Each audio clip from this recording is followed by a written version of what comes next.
ரோமர் 8:28 ரோமர் 8:28 நம்ம எல்லோருக்கும் பரிச்சயமான, ஏன் எல்லா கிறிஸ்தவர்களுக்கும் பொதுவான பரிச்சயமான ஒரு வசனத்தை போல் தான் அது உள்ளது. ஒருவர், நான் பிரஸ்ஸுக்கு சென்ற பொழுது என்னுடைய பெண்ணின் திருமணத்திற்கு இது தப்பாக ஒரு வசனம் போடாமல் போட்டீங்களே, ஏதாவது போடுங்கள், ஒரு வசனத்தை போடுங்கள் என்று சொன்னார்.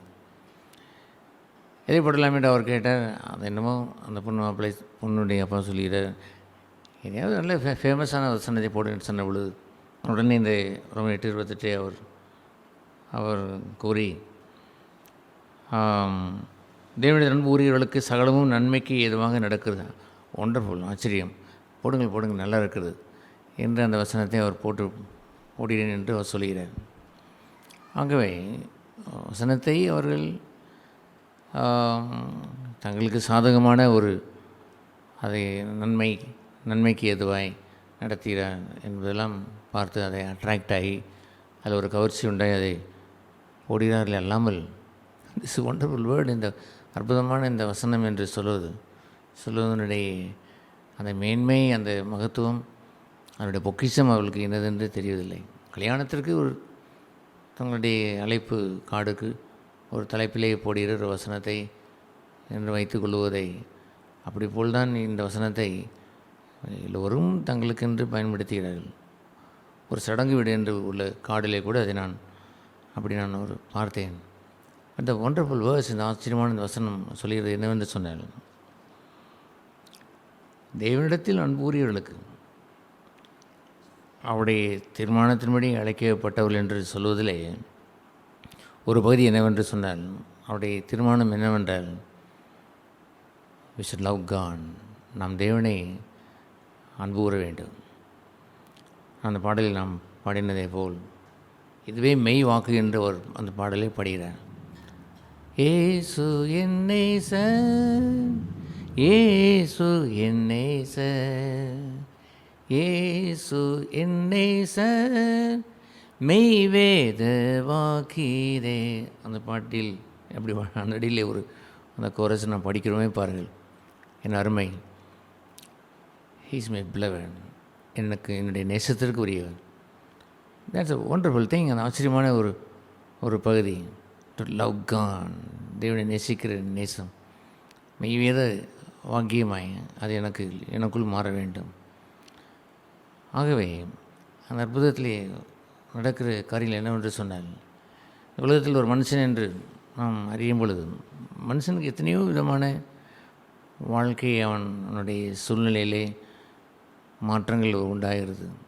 அவனுடைய கிறிஸ்துவ அன்பை விட்டு என்னை பிரிப்பவன் யார் என்று அவர் கூறும்பொழுது உபத்திரவம், வியாகுலம், பஞ்சம், பசி, நிர்வாணம், நாசமோசம், பட்டயம், நிந்தை, அவமானம், நிகழ்காலம், வருங்காலம்,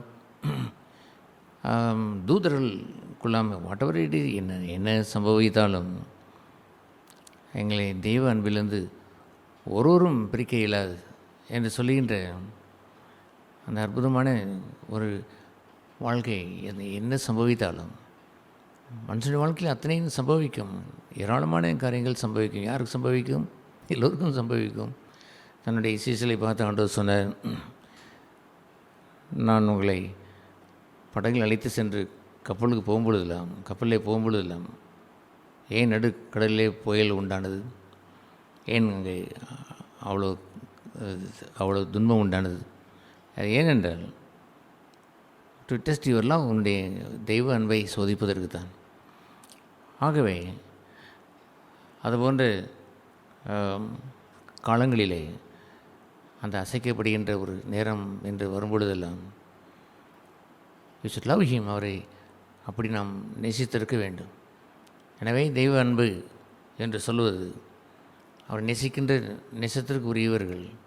இயேசுவே சொன்னார், இந்த உலகத்தில் உங்களுக்கு என்று அவர் குறிப்பாய் சொல்லி, உபத்திரமும் உண்டு. இந்த வேர்ல்டு வில் ஹேட் யூ, இந்த whole world will hate you. என்னை உலகம் பயத்தது என்றால் உங்களையும் பயக்கும். யூ வில் ஹேவ் ட்ரிபுலேஷன், உபத்திரம் உண்டு. ஆகவே என்ன நடந்தாலும் எது நடந்தாலும் ஐ லவ் யூம், இயேசு என் நேசர் என்று அது மெய் வாக்கு, தேவ வாக்காய் உங்களுக்கு வந்துவிட்டது என்று சொன்னால், you know one beautiful thing, ஒரு அளவுள்ள காரியத்தை கண்டிருப்பீர்கள். அது என்னவென்றால், ஆல் திங்ஸ், ஒன்றல்ல இரண்டல்ல, எல்லாம் ஒன்றும் எங்களை தெய்வ அன்பை விட்டு எங்களை பிரிக்க இயலாது. அன்றையும் அவருடைய தீர்மானத்தின் அழைக்கப்பட்டவன் நான். அவருடைய தீர்மானத்தில் ஒன்று என்ன? ஐ ஆம் த பர்சன், சோசன் பர்சன், தெரிந்து கொள்ளப்பட்ட, அவரால் அழைக்கப்பட்ட மனுஷனாய் நான். ஐ சுட் லவ் ஹிம், அவரை நேசிக்க வேண்டும் என்பதற்காகவே நான் அழைக்கப்பட்டேன். அதுபோன்ற பகுதியை கொண்டவர்கள் தான் அப்படி பாட முடியும். இயேசு என் நேசர், இயேசு என் நேசர், என் நேசத்திற்குரியவர், என் நேசத்திற்குரியவர். அல்லேலூயா. இது மெய் வேத வாக்கையா? இது அசைக்கப்படாத தெய்வ வாக்காய் நான் வைத்திருக்கிறேன். அதுவே உங்களுடைய வாழ்க்கையினுடைய அவருடைய தீர்மானத்தின்படி அழைக்கப்பட்டவர்களாய் என்றால், இன்னும் ஆழமாய் சொல்ல வேண்டும் என்று இருந்தாலுமே கூட, குயிக்காய் பப்ளிக்காய் உடனே சொன்ன பகுதி என்னவென்று சொன்னால், அவரிடத்தில் அன்பு கூறுகிறவர்கள், தோஸ் லவ் ஹிம், அவரிடம் அன்பு கூறுகிறவர்களுக்கு சகலமும். ஒய் திஸ் ஹேப்பன்ஸ், ஏன் இப்படி நடக்கிறது, ஏன் இப்படி லாக்டவுன், ஏன் இப்படி கொரோனா, ஏன் இப்படி பயம், ஏன் இப்படி எல்லாம் ஜனங்களுடைய மத்தியிலே எத்தனையோ துன்பங்கள் என்னெல்லாம் பெறுகிறது என்று சொன்னால், அதெல்லாம் அது அவர்கள் சகலமும் என்ற இடத்திலே கொண்டு வந்து வைத்து நன்மைக்கு எதுவாகவே நடக்கிறது என்பதை அறிந்திருக்கிறோம். நாங்கள் அறிந்திருக்கிறோம். ஹூ வில் நோ தேட், யார் அறிந்திருப்பார்கள் என்று சொன்னால், இந்த தெய்வ அன்பை, தோஸ் ஹூ லவ் ஹிம், அவருடைய தீர்மானத்தின்படி அழைக்கப்பட்டவர்கள். எதற்கு அழைக்கப்பட்டவர்கள்? டு லவ் ஹிம், அவரை நேசிப்பதற்கென்று அழைக்கப்பட்டவன் ஐயா. அல்லேலூயா. அவர்களுக்குத்தான் சகலமும் நன்மைக்கு எதுவாக நடைபெறும்.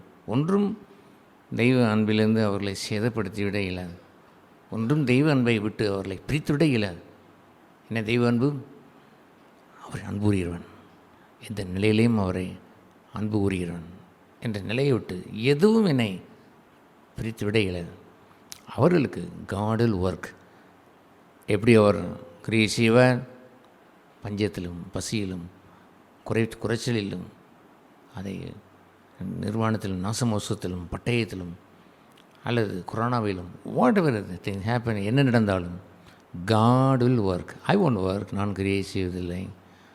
நான் எந்த துன்பத்தில், எந்த கப்பலிலே, எந்த புயல் நேரத்தில் வந்து நானாக கிரியை செய்து புயலை அமர்த்த முடியும்? God will work. அந்த புயலாக இருந்தாலும் அவர் வருவார், மேல் தட்டிற்கு வருவார், அந்த காற்றையும் கடலையும் அவர் அதட்டுவார். பின்பு என் விசுவாசி இன்னமும் பலப்படுத்துவார். என்னவென்று பலப்படுத்துவார்? சின்ஸ் யூ லவ் மீ, என்னை நேசிக்கின்றபடினால் I will work even this storm, இந்த புயலை கூட உனக்கு நன்மைக்கு எதுவாகவே நான் செய்து முடிப்பேன் என்று என்னுடைய விசுவாசத்தை இன்னும் பலப்படுத்துவார். ஆகவே அக்கறையை போய் சேர்வார்கள். இன்னொரு சமயத்திலே அப்பொழுது படகிலே இருந்தார், பின்பு படகிலே இருக்க மாட்டார். அங்கேயும் அவர் ஹி ப்ரூவ் தேன், அதை அவர் நிரூபித்து காண்பிக்கிறார். உங்களாலே நீங்கள் எதுவும் செய்துவிட இல்லை. ஐ வில் ஒர்க் டுகெதர், நான் உங்களுக்கு வந்து கிரியை செய்து இந்த மேக் த போட் காம், அந்த படகை அமைதிப்படுத்துவேன் என்று அவர் வருகிறார். All things will work together, all things will work together என்று சொல்கின்ற வார்த்தையிலே ஒன்றாயிலும் அவர்களுக்கு மைனஸ் என்று இருப்பதில்லை. அல்லேலூயா. அவன் யார் என்று தெரியுமா? அவருடைய தீர்மானத்தின் மேல் அழைக்கப்பட்டவன். என்ன தீர்மானம்? எதற்கு அழைக்கப்பட்டவன்? ஓப்பனாக இருக்கிறது. தேவனிடத்தில் அன்பு கூறுகிறவன், அவரிடத்தில் அன்பு கூறுகிறவன் என்ற அழைப்பை பெற்றவனையா நான். அந்த அன்பை விட்டு ஏதாயிலும் என்னை விட்டு அதை பிரிக்க முடியுமா? ஐ நோ, எனக்கு தெரியும் சகலம். ஏன் உனக்கு இப்படி நடந்தது என்று சொன்னால், யூ மே நாட் நோ, உங்களுக்கு அது தெரிவதில்லை. பட் ஐ நோ, எனக்கு தெரியும். This will happen for my good, என்னுடைய நன்மைக்கு எதுவாக நடைபெறும் ஐயா என்று சொல்கின்ற ஒரு சாட்சி இருக்கிறதே. அது எத்தனை மென்மையான ஒரு ஒரு சாட்சி என்று பாருங்கள்.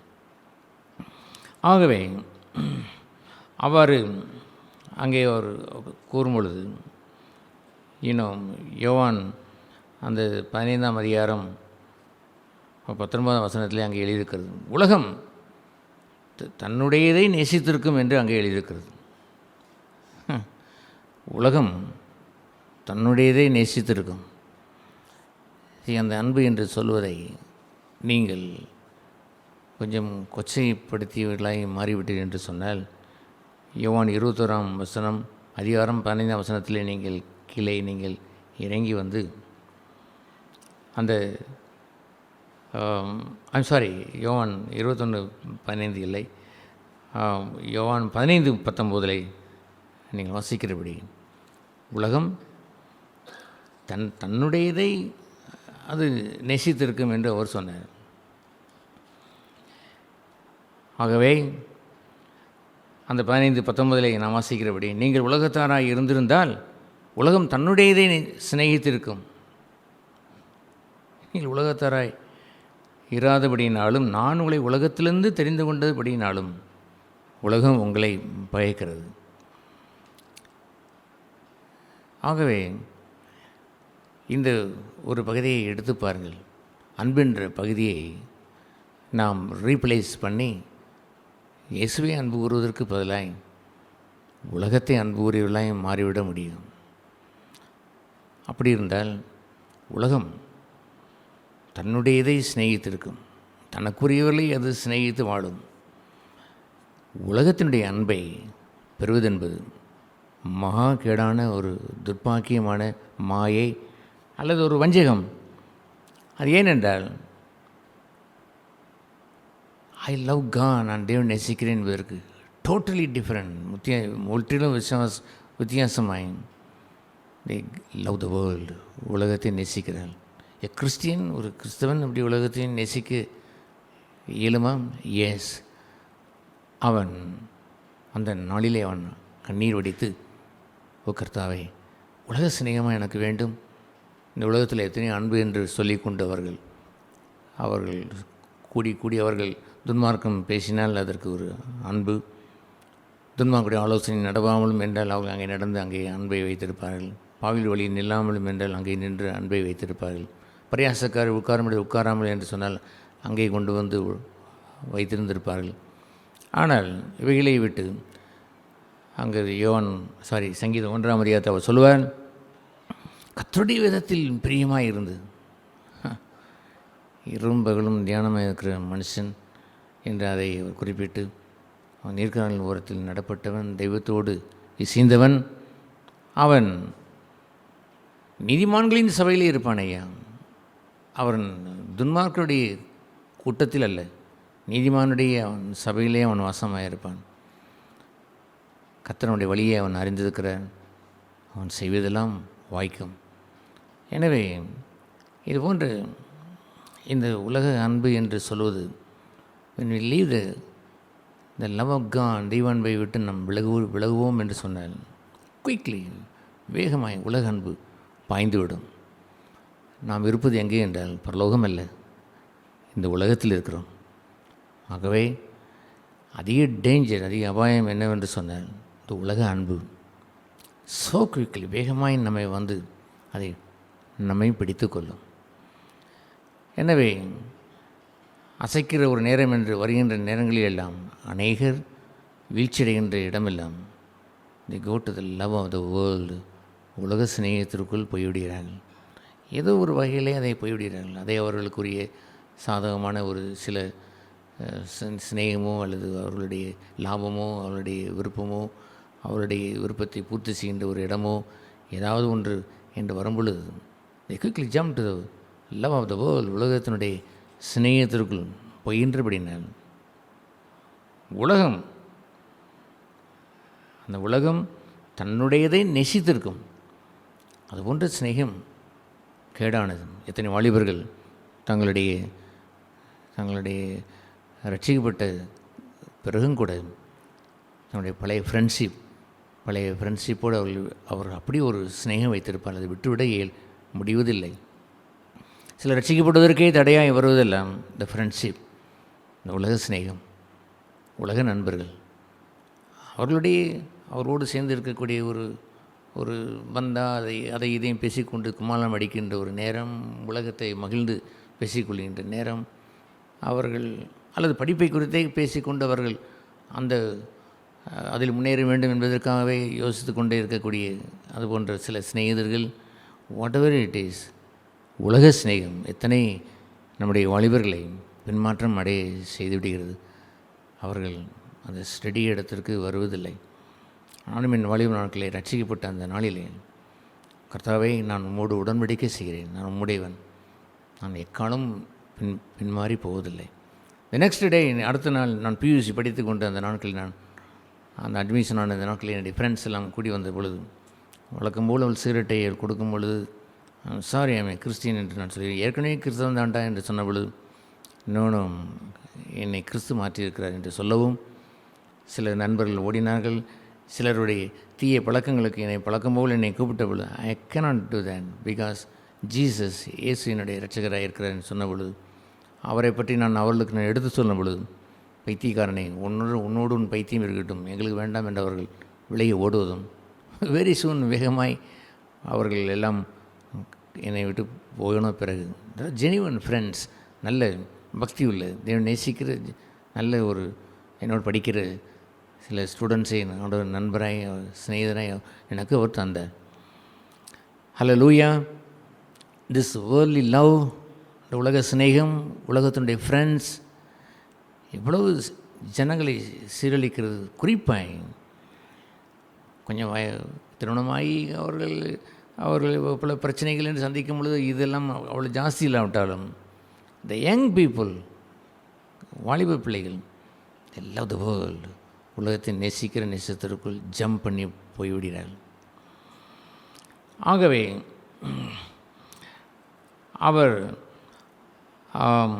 ஆண்டவர் இவ்விதமாய் அவர் தம்முடையவர்களை எப்படி அவர் பாதுகாக்கிறார் என்று அவர் சொன்னார். preserve them in God's love. தெய்வ அன்பிலே அவர்களை பாதுகாக்க விரும்புகிறார். என்ன சம்பவித்தாலும் தெய்வ அன்பிலே ஏன் அவர் நம்மை பாதுகாக்க விரும்புகிறார்?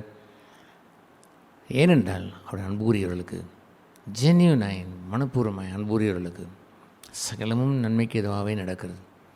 அது அவருடைய அழைப்பாக இருக்கிறது. அப்படினால் எனக்கு நன்மையாக நடக்க வேண்டும் என்பதற்காக அன்பு மாட்டார்கள், ஜென்மத்திற்கும் இல்லை.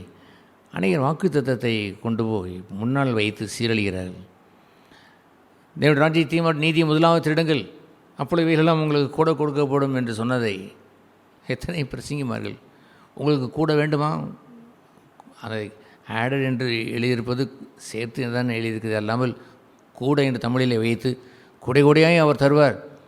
உங்களுக்கு கூட வேண்டுமென்றால் தேவ ராஜ்யத்தை தேடுங்கள், சபை கொள்கை வாருங்கள் என்று மக்களை வரவழைப்பதற்கோ அல்லது காணிக்கை போட வைப்பதற்கோ ஏதாவது ஒன்றை அவர்கள் சொல்லி வைத்து கூட கொடுக்கப்படும் என்று அந்த வாக்குத்தத்தத்தை வைத்தே ஜனங்களை முதலாவது உள்ளதை மாற்றி ரிவர்ஸ் கொண்டு வந்து வைத்து விடுகிறார்கள்.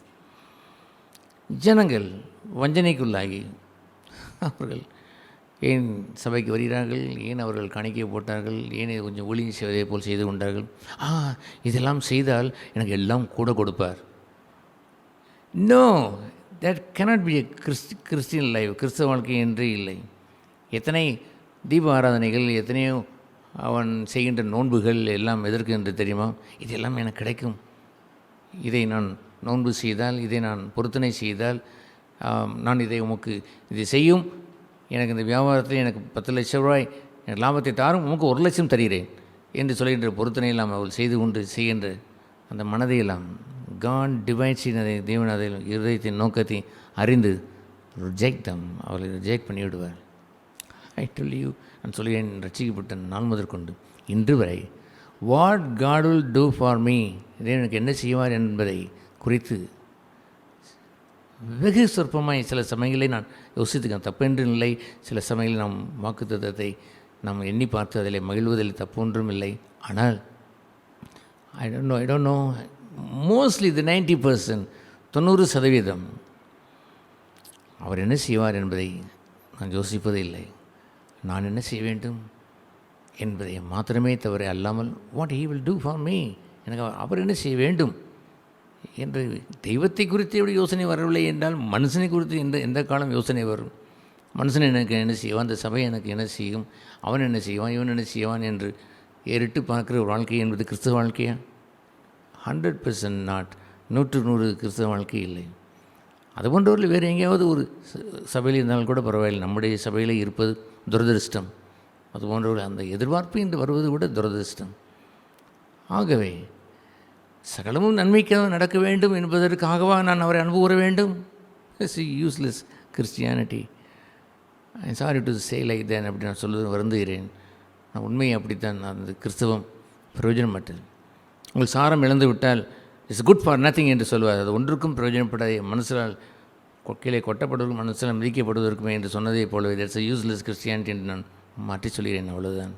அந்த கிறிஸ்தவத்தில் பிரயோஜனம் ஒன்றும் இல்லை. காட் நோஸ் யுவர் ஹார்ட், உங்கள் இதயத்தை பார்க்கிறார். அத்தனையும் ஆதாயம் இல்லாமல் செட்டியார் என்று நான் இந்த ஜாதியை நான் சொல்லவும் விரும்பவில்லை. ஆனால் அப்படி சொல்வார்கள் பழக்கத்திலே. செட்டியார் ஆற்றுல இறங்குவாரா என்று கேட்பார்கள். அதுபோல் உள்ள கிறிஸ்தவத்தை not even the second grade, I don't not even the third grade, it's 4th grade rejected பிளேஸுக்கு வரக்கூடிய ஒரு கிரேட் தான் வழியே. They don't called for to love God. தேவனை அன்பு கூறுவதற்கு அழைக்கப்பட்டவர்கள் அல்ல, அவருடைய தீர்மானத்தின்படி அழைக்கப்பட்டவர்கள். யார் நீங்கள்? அவரிடத்தில் அன்பு கூறுகிறவன், அவரிடத்தில் அன்பு கூறுவதற்கென்று அழைக்கப்பட்டவன். ஹல்லேலூயா. ஆகவே ஒரு உடனே நாம் எடுத்து பார்ப்போம் என்று சொன்னால், நாம் இதென்ன புதிதாக இருக்கிறது, தேவன் தானே நம்மை அன்பு கூர்ந்தார் என்று எழுதியிருக்கிறது. That's correct. நாம் முந்தி அவரை அன்பு கூறவில்லை, அவர் தான் நம்மை முதலாவது, ஹீ ஃபர்ஸ்ட் லவ்ட் அஸ். தேவன் தானே ஒரே பேரான குமாரனை தந்தருளி அவரை கொடுத்து, அவரை விசுவாசிக்கிறவன் எவனோ அவன் கெட்டுப்போகாமல் அவரை தந்தருளி இவ்வளவாய் இந்த உலகத்திலே நம்மை அன்பு கூர்ந்தார். இந்த உலகத்தில் இந்த நம்மை அப்படி அவர் அன்பு கூர்ந்தார் என்று சொல்லுகின்ற அந்த பகுதி என்னவென்று சொன்னால், தன்னையே தந்தருளி விட்டார். அந்த சிலுவையிலே தன்னை மரணத்திற்கு ஒப்பு கொடுத்து தன் ஜீவனை கொடுத்து என் ஆத்மாவை அவர் ரட்சித்தார். அந்த நான் கெட்டு போயிருந்திருப்பேன், என்னை கெட்டு போய்விடாமலே என்னுடைய நண்பர்களை பார்க்க முடியும், என்னென்னமோ செய்கிறார்கள், என்னென்னமோ தீமையில் செய்கிறார்கள், அவருடைய வாழ்க்கையே வித்தியாசமாய் தோன்றி நான் அப்படி இருந்திருப்பேன் என்று சொன்னால், நானும் அதே போல் தான் கெட்டு போயிருப்பேன்.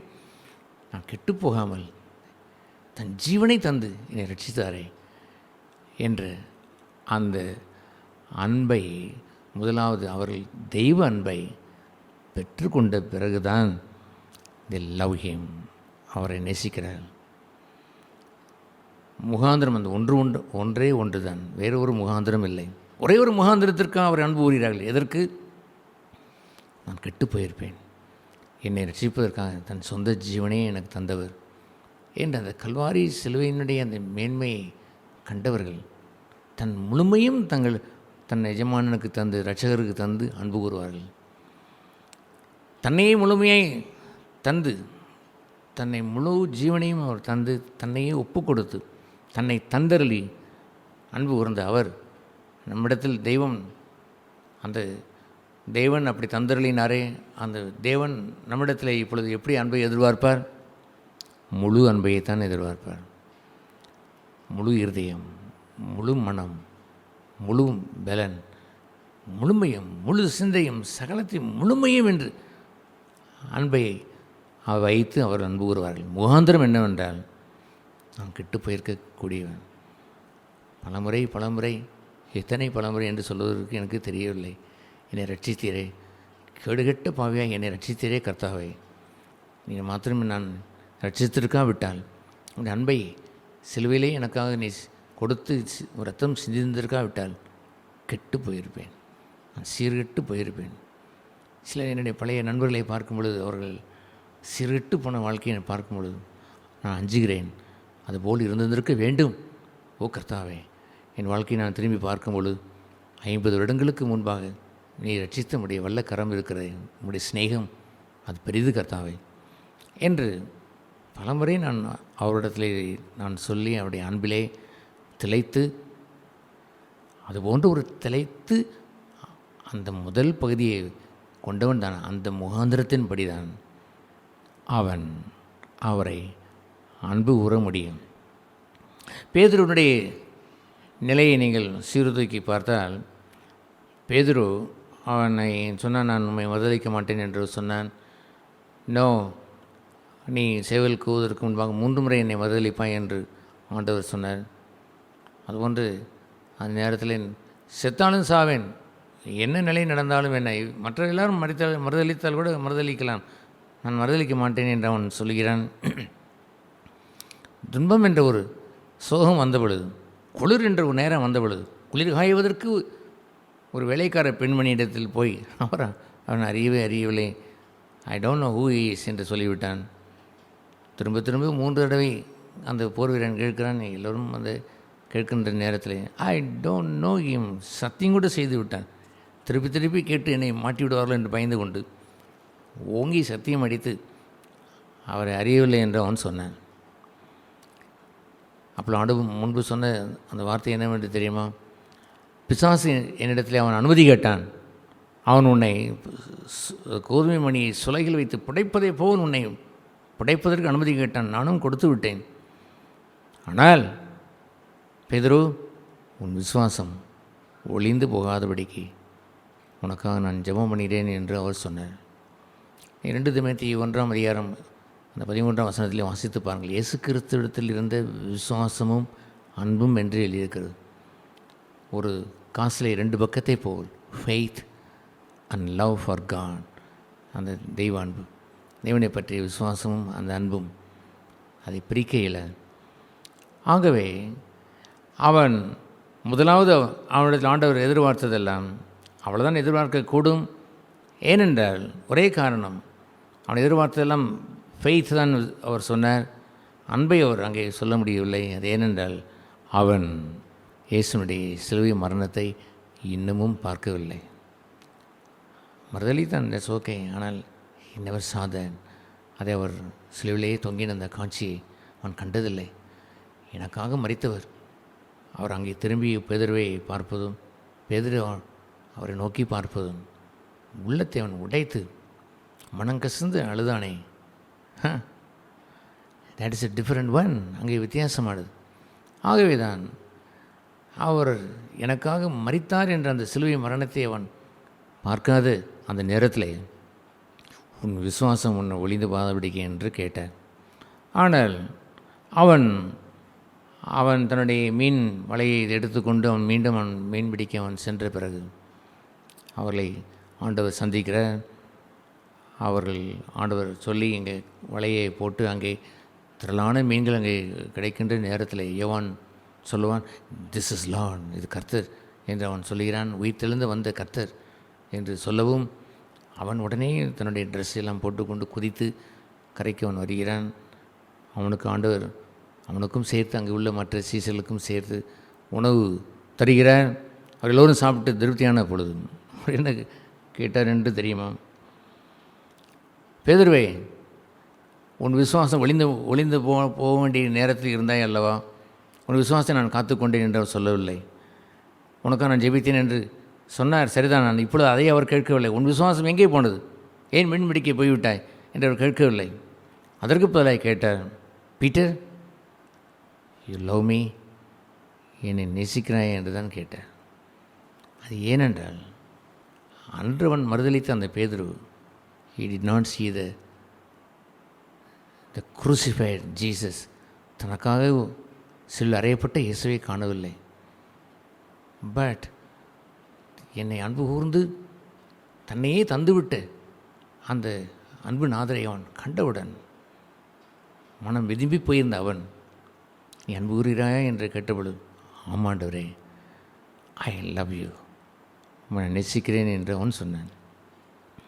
யோவான் எழுதின சுவிசேஷம் 21ஆம் அதிகாரத்தில் நாம் இதை குறித்து நிகழ்ச்சியை நாம் பார்க்கிறோம். மிக ஆச்சரியமான ஒரு பகுதி. யோவான் 21:15 வசனத்திலிருந்து அதை நாம் பார்க்கிறோம். அங்கே அவ்வளவு மீன்கள் பிடித்த அந்த நேரத்தில் தமிழில் இப்போ இவர்களிலும் அதிகமாய் என்று அவர் கேட்பதை போல் எழுதியிருக்கிறது. ஆனால் அப்படி இல்லை. மோர் தென் தீஸ் திங்ஸ், இந்த மீன்களை காட்டிலும் என்னை அதிகமாய் அன்பு கூறுகிறாயா என்று தான் அவர் கேட்டார். இந்த உலகத்தை நேசிப்பதை போல் பின்வாங்கி போய்விட்டாயோ என்ற அந்த உணர்விலே நீ இவைகளை காட்டிலும் என்னை அதிகம் அன்பு கூறுகிறாயா? தெய்வ அன்பினுடைய ஒரு முக்கிய பகுதி என்னவென்று சொன்னால் சீசன் என்பதுதான். சீசன் தான் எதை காட்டிலும் அவரை அதிகம் அன்பு கூறுவான். இயேசு மத்தேயு 10 அவர் சொன்னார், என்னை காட்டிலும் தன் தாய் தந்தை தன் பிள்ளைகள் தன்னுடைய சகோதரன் சகோதரி என்று அன்பு கூர்ந்தால் அவன் என்னுடைய சீசன் இல்லை என்று அவர் சொல்லிவிட்டார். பீட்டர் இஸ் டிசைபிள், அவன் இயேசுனுடைய சீசனாக இருந்தவன். ஆகவே இப்பொழுது அவர் கேட்கிறார், உயிர்த்தெழுந்து வந்து தன்னை சிலுவிலே தன்னை ஒப்பு கொடுத்து அவனை அன்பு கூர்ந்து சிலுவிலே மறித்து அந்த இயேசு வந்து கேட்கிறார். ஆஃப்டர் த கிராஸ், சிலுவைக்கு பிறகு வந்து கேட்கிற கேள்வி விசுவாசம் எங்கே என்று கேட்காமல், பேதுருவே இந்த இவைகளை காட்டிலும் are you really my disciple, உண்மையானபடி எனக்கு சீசனாகத்தான் இருக்கிறாயா? அவன் பந்தங்களை நேசித்ததனால் சீசனாக இல்லாமல் போய்விட முடியும். தன்னை நேசித்து தனக்குண்டானவர்களை நேசித்தபடினால் தன்னுடைய அபிலாசைகள், தன்னுடைய கௌரவம், தன்னுடைய மான மரியாதை, தனக்குரிய லாபம் இதெல்லாம் யோசித்திருக்கிறது. ஒரு மனுஷன் ஒரு நாளும் சீசனாக இருக்க இயலாது. தன் சிலுவையிலே அதை தன்னை வெறுத்து சிலுவையில் அறையாதவன் சீசனாக வர இயலாது. அல்லது அவன் தனக்குண்டான யாவற்றையும், தனக்குண்டான பட்டம் பதவி, தன்னுடைய எதிர்காலம், தன்னுடைய பேங்க் அக்கௌண்ட் என்ன வைத்திருக்கிறானோ தனக்குண்டான யாவற்றையும் வெறுத்து விடாவிட்டால், அவைகளை காட்டிலும் இயேசு அதிகம் நேசிக்கவில்லை என்றால் ஒருபோதும் அவன் சீசனாக இருக்க மாட்டான். ஆகையால் தான் ஆண்டவர் கேட்டார், இவைகளை காட்டிலும் இவர்களை காட்டிலும் என்று போட்டியை வைத்து கேட்கவில்லை. நீ எல்லாரை காட்டிலும் என்று சொல்லி அவர் ஒரு மனுஷியை போட்டி அங்கே வைத்து பேசாமல் இவைகளை காட்டிலும் என்று அவர் சொன்னார். Love you more than these things, இவைகளை காட்டிலும் இந்த மீன்களை காட்டிலும் அதிகம் அன்பு கூறுகிறாயா பேதுரு? மீன் படகை எடுத்துக்கொண்டு போய்விட்டாயே, நீ என்னை காட்டிலும் அதை நேசித்து விட்டாயோ என்று கேட்டவுடன் சிலுவையினுடைய அன்பை கண்டவன், இல்லை ஆண்டவரே, ஐ லவ் யூ, நேசிக்கிறேன். 3 முறை கேட்டான். 3 முறையும் உம்மை நேசிக்கிறேன், உம்மை நேசிக்கிறேன், உம்மை நேசிக்கிறேன் என்று அவன் சொன்னான். அல்லேலூயா. என்ன நடந்திருந்தாலும் நீங்கள் திரும்பி வர வேண்டிய இடம் என்னவென்று தெரியுமா? I love Jesus. இயேசு அந்த நாளிலே அவன் பேதுருவை பார்த்து அவர் சொன்னார், பேதுரு நீ மறுதலிப்பாய், தட்ஸ் ஓகே, நீ திரும்ப சொன்னால் நான் சொல்கிறேன் கேள், நீ மறுதலிப்பாய். ஆகிலும் நீ குணப்பட்ட பின்பு நீ எங்கே குணமாக வேண்டும் என்று தெரியுமா? யூ மஸ்ட் ரிட்டர்ன் குயிக்லி, சீக்கிரமாய். என்னை அன்பு கூறாமல் ஒரு காரியம் செய்யும் பொழுது கம் குயிக்லி, என்னிடத்தில் நீ வேகமாய் நீ திரும்பி வந்து லவ் மீ, உன்னுடைய அன்பை சரி பண்ணி ரிப்பேர் பண்ணி மனம் திரும்பி நெசிக்கிறேன் ஆண்டவரே வந்துவிடப்பா அப்படின்னு வந்துவிட்டால் நீ பாக்கியவானாக இருப்பாய். என்னிடத்தில் அன்பூரியவர்களுக்கு அந்த அழைக்கப்பட்ட அந்த அவர்களுக்கு, என்னை அனுபவ வேண்டும் என்று அழைக்கப்பட்ட அவர்களுக்கு சகலமும் நன்மைக்கு எதுவாய் நடக்கிற அந்த பாக்கியம் உனக்கு வேண்டும் அல்லவோ? நீ என்னை அன்பு கூறுகிறாய் என்ற அந்த ஒரு பகுதியை ஸ்ட்ராங்காக வைத்துக்கொண்டே என்று சொன்னால் ஒன்றுக்கும் கவலை இல்லை, சகலமும் நன்மைக்கு எதுவாய் நடைபெறும். அல்லேலூயா. அவனை ஒரு நாள் கடைசியிலே அவனை குறித்து சரித்திரம் கூறுகிறது. அவரை பிடித்து அவரை கிறிஸ்துவனுடைய சாட்சிக்காக அவரை கொல்ல முற்பட்ட பொழுது இவன் வணங்கின, கொண்டு வந்து இவன் பின்பற்றின இந்த குருவை போல இவனை கொண்டு விடுவோம் என்று சொல்லி ஒரு சிலை மரத்தை நாட்டிய பொழுது, என் குருவனுடைய பாதை எங்கே, நான் எங்கே, அவருடைய அன்பு எங்கே, என்னுடைய அன்பு எங்கே? அவருக்கு அதே போல் அங்கே நான் சிலுவையிலே அவரை மறுதளித்த மனுஷன், தயவுசெய்து என்னை அவரை போல் மறிக்கான் ஒரு வேண்டுகோள், தலைகீழாக என்னை வைத்து அறையுங்கள் ஐயா என்று அவர் ஒப்பு கொடுத்தார். அல்லேலூயா. அதுபோன்று அவனுடைய அன்பு அவரிடத்தில் அழைக்கப்பட்ட அந்த தீர்மானத்தின்படி அழைக்கப்பட்ட அன்பு மாறவில்லையே. அப்படி ஒரு மோசமான ஒரு மரணத்திற்கு தன்னை விரும்பி ஒப்பு கொடுத்தான். ஹல்லேலூயா. எத்தனையோ இந்த பலிபீடத்து சாட்சிகள் என்று நான் நான் நம்முடைய பரலோக பொக்கிஷங்களில் போடுகிற அந்த செய்தியிலே அவர்களுடைய வீரம் எப்படிப்பட்டது. என்ன, உங்களுடைய கையை கட்டி வைத்திருக்கிறார்கள், அவர்களை சின்னாவனமாக அடித்திருக்கிறார்கள், இன்னும் தலை வெட்டவில்லையா, எக்ஸிக்யூட், உங்களுடைய கடமை நிறைவேற்றுங்கள் என்று இவர்களை தலையை குனிந்து நிற்பார்கள். ஹல்லேலூயா. அது ஏனென்றால் தனக்காக எனக்காக தன்னையே ஒப்பு கொடுத்து அந்த ஆண்டவருடைய அன்பு இதெல்லாம் ஒரு துச்சமானது என்று அறிவார்கள். இந்த உயிர் போனவுடன் உடனடியாக அவர்கள் பார்ப்பதெல்லாம் வானம் திறக்கும், கர்த்தர் அங்கே காத்திருப்பார் என்று அவர்களுக்கு தெரியும். ஜெயமான ஒரு ஓட்டத்தை அவர் ஓடி முடித்தபடினால் அப்படி அவர்கள் கம்பீரமாக அவர் சொன்னார்கள். அங்கே அவர்கள் சந்தேகமெல்லாம் படுவதில்லை, இப்படி ஒரு மரணமா என்றெல்லாம் யோசிப்பதில்லை. ஆகவே ஒருவரை சிங்கத்திலே முன்னால் நிறுத்திய பொழுது, சிங்கம் வரை பாய்ந்து வரும் பொழுது, சிங்கமே நீயாக வந்து பாயவில்லை. அந்த ரோமர் 8ஆம் அதிகாரத்தில் வரும்பொழுது சிருஷ்டிப்புகள் இந்த மாயைக்கு தங்களை ஒப்பு கொடுத்திருக்கிறது. இவைகள் தற்காலிகமாக இந்த சிருஷ்டிப்புகள் கெட்டுப்போய் இந்த சிருஷ்டிப்புகளும் இந்த மாயைக்கு ஒப்பு கொடுக்கப்பட்டிருக்கிறபடினால், அது மீட்கப்படாது இருக்கிறபடினால் அது கடமையை செய்கிறது. You can do your duty, உன் கடமையை செய், ஆனால் விரும்பி நீ செய்யவில்லை என்று எனக்கு தெரியும் என்று ஒருவன் தன்னுடைய சிங்கத்திற்கு தன் மார்பை அவன் ஒப்பு கொடுத்து, சிங்கம் அவன் மார்பிலை அடித்து அவனை கொன்றது என்று வரும்பொழுது கூட ஹி ஸ்டுட் போல், அப்படி அவன் தைரியமாக இருப்பான். அது ஏனென்றால் அவன் அவரை அன்பு கூறுவதற்கு அழைக்கப்பட்டான். அவன் அவருடைய தீர்மானத்தின்படி அன்பு கூறுவதற்கு அழைக்கப்பட்டவன். ஹல்லேலூயா. சபையில் அப்படி இருக்க வேண்டும் சகோதரர்கள், சகோதரிகள். அவர்கள் உலக அன்பிற்கு திரும்பி போகாதவர்களாய், அழைக்கப்பட்டவர்களாய், அவரை அன்பு கூறுவதற்கு அழைக்கப்பட்டவர்களாய் அவர் இருப்பார் என்றால் அது போதும். நேசிக்கிறாயா? எஸ். எதை காட்டிலும் 100% எதை காட்டிலும் நேசிக்கிறேன். இதெல்லாம் சோகம் நடக்கிறதே பரவாயில்லையா, இதெல்லாம் துன்பம் நடக்கப் போகிறதே பரவாயில்லையா, நான் மரித்தாலும் நான் பட்டினியே இருந்து செத்தாலும் ஐ லவ் யூ, நான் நேசிக்கிறேன், அதற்கென்று அழைக்கப்பட்டவன் என்று நேசித்தால் அவனுடைய வாழ்க்கையிலே இன்னது நன்மை என்று இல்லை. இந்த இகபர இந்த பூமியில் நன்மையாக இருக்கலாம், பரத்துக்குரிய நன்மையாக இருக்கலாம், சகலமும் கொடுத்து அவனை ஆசீர்வதித்து விடுவார். சகலமும் நன்மைக்கு எதுவாகவே நடந்து குமாரனுடைய சாயலுக்கு ஒப்பாகவே மாறிவிடுவார்கள். அந்த அடுத்த 29 வாசிக்கிறோம். இது குமாரனுடைய சாயல், ஹி லவ் மீ, அவரை நேசித்தார். அவருடைய சாயலில் இப்போ நான் எப்படி இருக்கிறேன், ஐ லவ் ஹிம், அவரை நேசிக்கிறேன். அவரை நேசிப்பதற்கு என்ன செய்தார், ஹி கேவ் ஹிஸ் லைஃப், தன் ஜீவனை கொடுத்தார். நான் அவரை இப்பொழுது நேசிக்க என்ன செய்ய வேண்டும், ஐ கிவ் மை லைஃப், என் முழு வாழ்க்கையும் ஒப்பு கொடுக்கிறேன். ஹல்லேலூயா. The image of his son, குமாரனுடைய இந்த சாயலிலே அந்த அன்பானது மாறாத அன்பாக அங்கே நிலைத்திருக்கும். ஆகவே அவ்வித அன்பை இன்னும் பர்சனலாய் தனிப்பட்ட விதத்திலே வைத்து ஆண்டவர் யோவான் 14ஆம் அதிகாரம் 23ஆம் அந்த வசனத்திலே அவர் கூறுவார். யோவான் 14:23 திருப்போம். அந்த வசனத்தில் அவர் தன்னுடைய சீசலை பார்த்தவாறு அவர் கூறுவார். அவர் கூறும் பொழுது இயேசு அங்கே அவர்கள் கேட்பார்கள், உம்மை உலகத்துக்கு நீ வெளிப்படுத்தாமல் எங்களுக்கு உம்மை வெளிப்படுத்துகிறது காரணம் என்ன என்று 22ஆம் வசனத்திலே அவர் கூறும் பொழுது அந்த யூதா என்று அவருடைய சீசன் அவன் கேட்கிறான். அதற்கு இயேசு தன்னை அதை பிரதியுத்தரமாய் அவள் கூறுவது என்னவென்று சொன்னால், ஒருவன் என்னில் அன்பாக இருந்தால் அவன் என் வசனத்தை அவன் கைக்கொள்ளுவான்,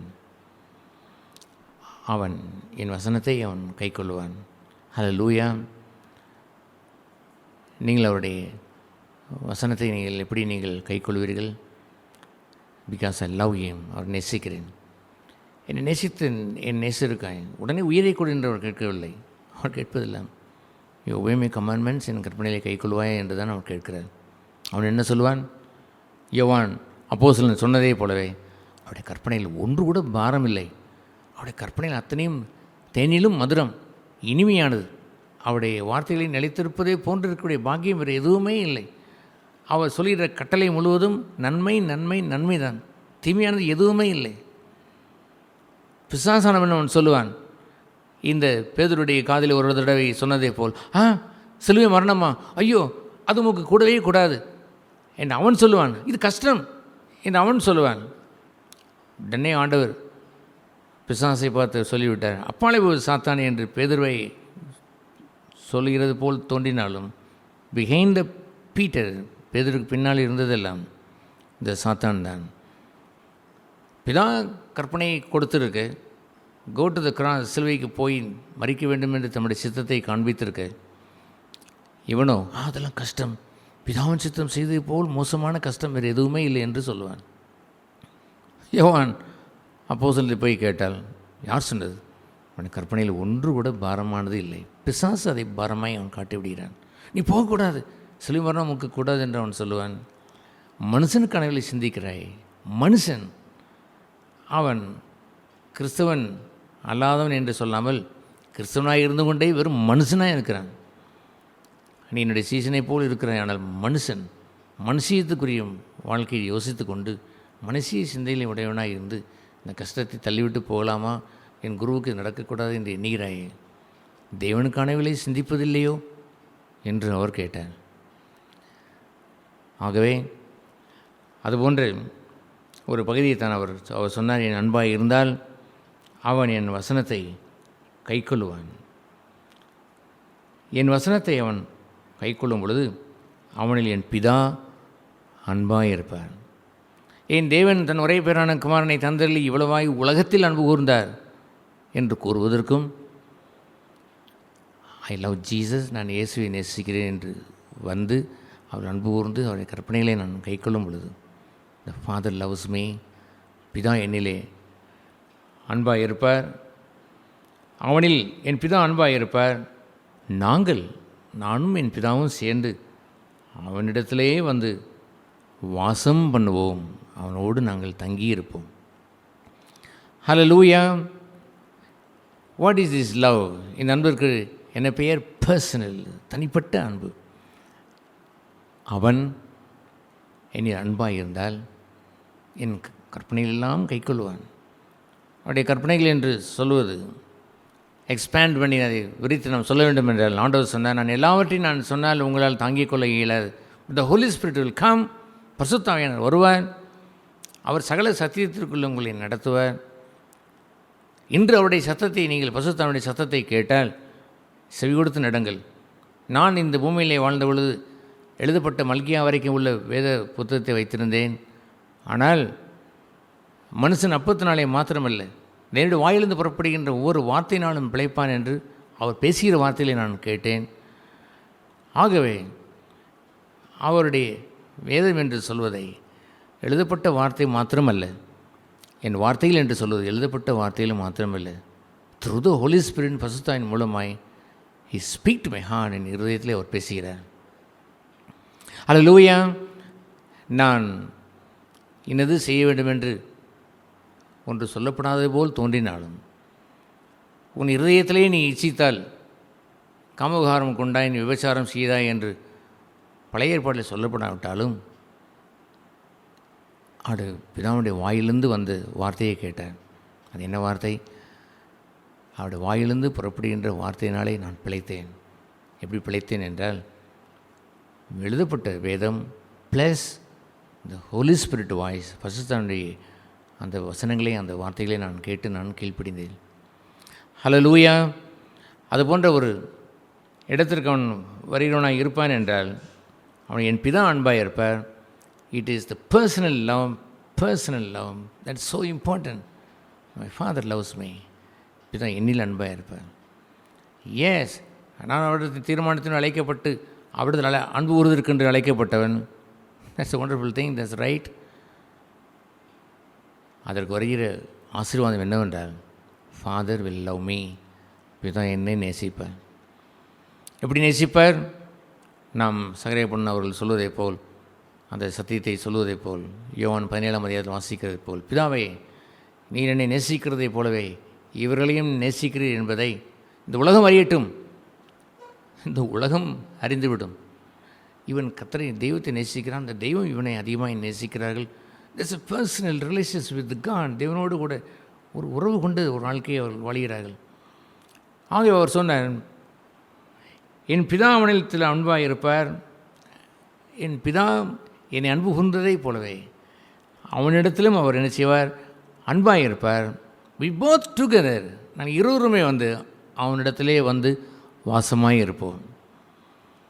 இது போன்ற அற்புதமான ஒரு வாழ்க்கையை, இந்த personal God love me in a personal way, பேதுருவிடத்தில் வந்து கேட்டதை போல், யூ லவ் மீ, நீ என்னை நேசிக்கிறாய் என்று கேட்டாரே பாருங்கள். ஹல்லேலூயா. எனக்கு தோன்றியதெல்லாம் சர்வவல்ல அந்த ஆண்டவர் இறங்கி வந்து உயிர்த்தெழுந்த வல்லமையோடு இறங்கி வந்து ஒரு திருவோடு வைத்து கேட்கிறதை போல், ஒரு பிச்சை கேட்பதை போல் கேட்கிறார். யூ லவ் மீ, என்னை நேசிக்கிறாய் என்று அவனிடத்தில் கேட்கிறார். எஸ் ஐ லவ் யூ என்றவன் அந்த நேசத்தை அவன் கொடுக்கிறான். He's happy about that. அவன் மகிழ்கிறார். What a joy. ஒரு மகிழ்ச்சி அந்த தெய்வம் பெற்றுக்கொண்டார். இஃப் யூ லவ் மீ, என் கற்பனையிலே கைக்கொள். கைக்கொள்ளை அவர் காணும் பொழுது, ஹி லவ்ஸ் மீ, என்னை நேசிக்கிறான். ஆகவே my father will love him, என் பிதா அவனை பர்சனலாய் நேசிப்பான். அங்கே இந்த யோவான் 21 சொல்லப்படாவிட்டாலும் அதன் அர்த்தம் என்னவென்றால், பீட்டர் ஐ லவ் யூ, உன்னை நான் நேசிக்கிறேன் என்பதுதான். இப்படி ஹாப்பி. அங்கே நம்ம எல்லாம் எழுதப்படவில்லை என்று அங்கே எழுதியிருக்கிறது. முழுவதும் எழுதினால் புத்தகங்கள் கொள்ளாது என்று எழுதியிருக்கிறது. ஒருவேளை பேதரிடத்தில் சொன்ன கான்வர்சேஷன் கூட நிறைய இருந்திருக்கக்கூடும். அதில் ஒன்று என்னவென்றால், I will love him, my பிதாவும் அவனை அன்பு கூறுவார். பர்சனல் லவ், தனிப்பட்ட விதத்தில் என்னை அன்பு கூறுகிறார்.